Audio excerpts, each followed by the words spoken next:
The most important thing to consider in any head injury is whether the brain is damaged. Even a small injury can cause serious brain damage if the blood flow is blocked or reduced. The brain cannot store oxygen or glucose, so it needs a consistent blood supply. If this supply is stopped for even a few minutes, permanent brain damage and cell death can occur. There are two main types of traumatic brain injury: closed, blunt injury, which happens when the brain suddenly speeds up or then stops very fast, it hits a wall or something. Then the brain is damaged, but the skull is not opened. Open, penetrating injury happens when an object breaks through the skull and enters the brain, damaging the tissue. Brain injuries are divided into two categories. Focal injuries affect one specific area, like contusions and hematomas. Diffuse injuries affect larger areas of the brain, like concussions and diffuse axonal injury. A contusion is a bruise on the brain caused by strong force or trauma. It happens when the brain hits the inside of the skull. Symptoms depend on size, location, and swelling. Common areas are frontal and temporal lobes. Signs include loss of consciousness, confusion, and drowsiness. Effects like swelling and bleeding often peak after 18 to 36 hours. Severe cases can increase intracranial pressure and cause brain herniation. Treatment usually focuses on preventing further damage. A hematoma is a collection of blood in the brain. Types include epidural, above the dura, subdural, below the dura, intercerebral, within the brain tissue. Symptoms may appear later once brain pressure builds up.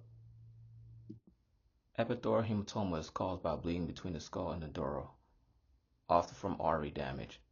Symptoms include brief loss of consciousness, a lucid interval, which seems normal, then rapid decline, confusion, and coma. This is a medical emergency. Treatment includes surgery, like burr holes or craniotomy, to remove the clot and reduce pressure. Subdural hematoma is caused by torn veins between the brain and the dura, often linked to severe brain injury. Acute subdural hematoma happens quickly after brain injury, often falls. Symptoms include decreased consciousness, pupil changes, weakness on one side. It requires emergency surgery, high death rate due to brain damage. Chronic subdural hematoma develops slowly, often in older adults. Symptoms may appear weeks or months later. It includes headaches, personality changes, confusion, and seizures. It may be mistaken for a stroke. Treatment includes surgery to drain blood. Intracerebral hemorrhage is bleeding inside the brain tissue. Causes include head trauma, high blood pressure, aneurysm rupture, tumors, blood disorders. Symptoms include gradual neurologic problems and headaches. Treatment includes supportive care and sometimes surgery. A concussion is a temporary loss of brain function without visible damage. Causes include blunt force, sudden movement, such as acceleration, deceleration. Symptoms include confusion, memory loss, behavior changes, and headaches. Most people recover in 2 to 4 weeks, but some have long-term symptoms. Warning signs include worsening headache, vomiting, seizures, slurred speech, and weakness. Diffuse axonal injury is caused by strong shaking or rotation of the brain. It damages the brain fibers throughout the brain, which leads to immediate coma with no recovery period. Has a poor prognosis.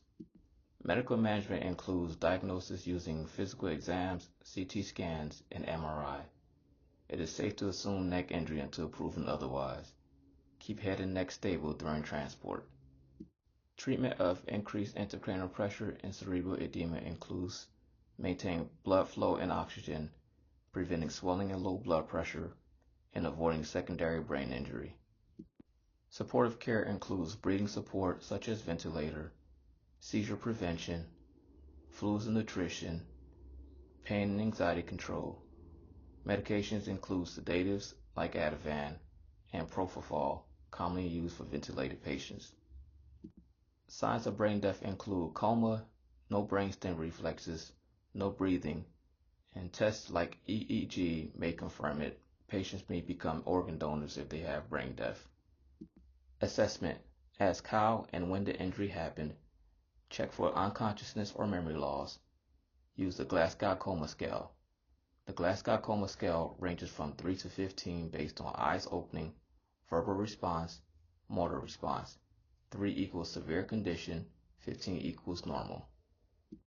Possible complications include decreased blood flow to the brain swelling and herniation, problems with breathing, imbalance in fluids, electrolytes, and nutrition, and also risk for seizures after injury.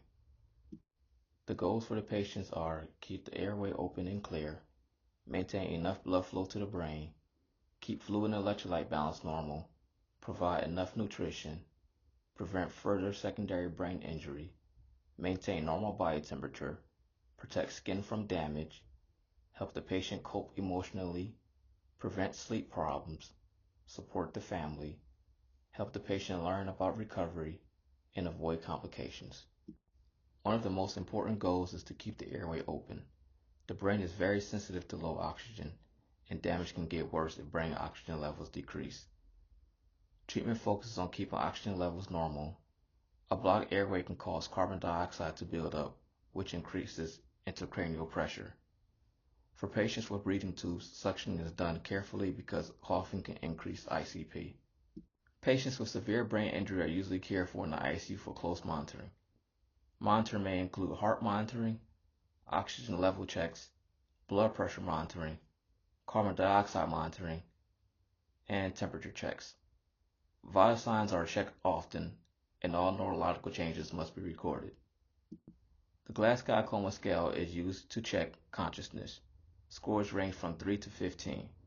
3 equals least responsive, 15 equals fully responsive. A score of 3 to 8 means severe injury. Changes in consciousness are often the first sign of worsening condition or increased ICP. Vital signs are closely monitored along with level of consciousness. Signs of increased ICP include slow heart rate, high blood pressure, wide pulse pressure.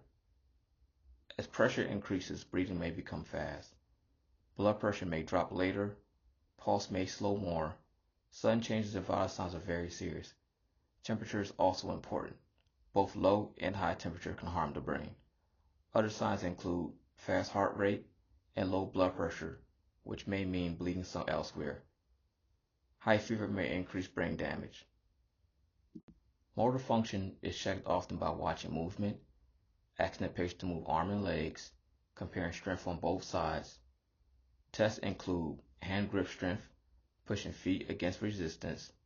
If no movement is seen, painful stimuli may be used to check response. Abnormal or no response usually means a worse condition. Pupil size and reaction to light are checked often. One large pupil that reacts poorly may mean pressure on a nerve. Both pupils fixated and dilated suggest severe brain damage. Other possible problems after brain injury include loss of smell, eye movement problems, speech difficulty, memory loss, seizures or epilepsy. Some patients may also have emotional or behavioral changes such as impulsiveness, mood swings, aggressive behavior, and poor awareness of their actions.